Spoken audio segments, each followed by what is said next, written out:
Vegas stays in Vegas. Unless you leave your kids home alone to go there.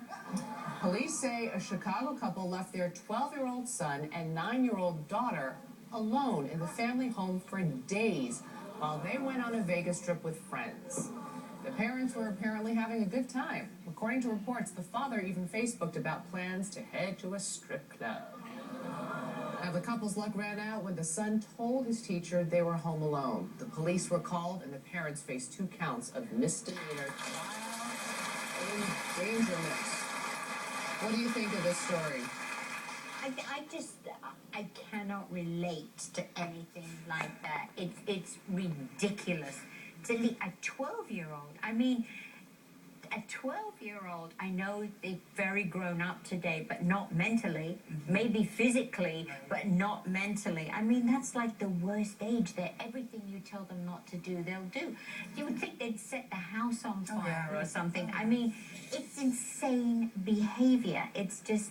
And he was publicizing on Facebook, about to hit the strip club, you know what I mean? Yeah. So it's like, not only is he gone, he's telling the world, so you not only have to trust your kid, you have to trust the world that now can start figuring out that they're home alone. It's so unsafe.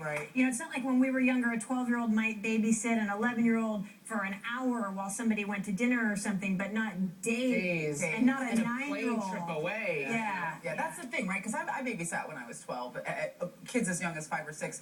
But, you know, there were like a million phone numbers on the fridge, and if you called somebody, they would show up 20 minutes later. To me, it's like leaving to go to another state. You know what I mean? Like, if you were like, Mom and I are going to dinner, we'll be back in a few hours, that seems reasonable to me. But, like, we'll be back in 4 days. But I don't And we're spending your college money.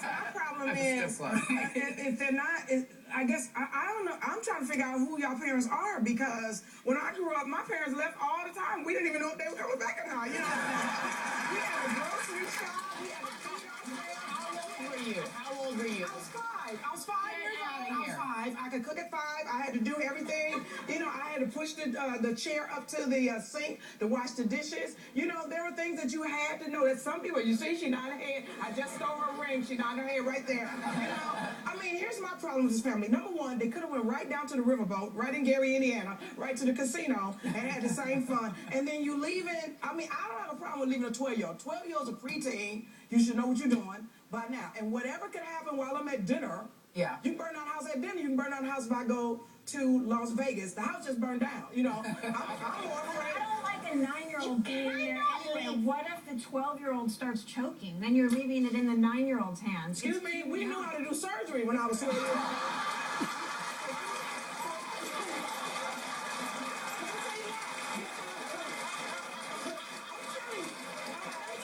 Because the ass whooping you gonna get if my house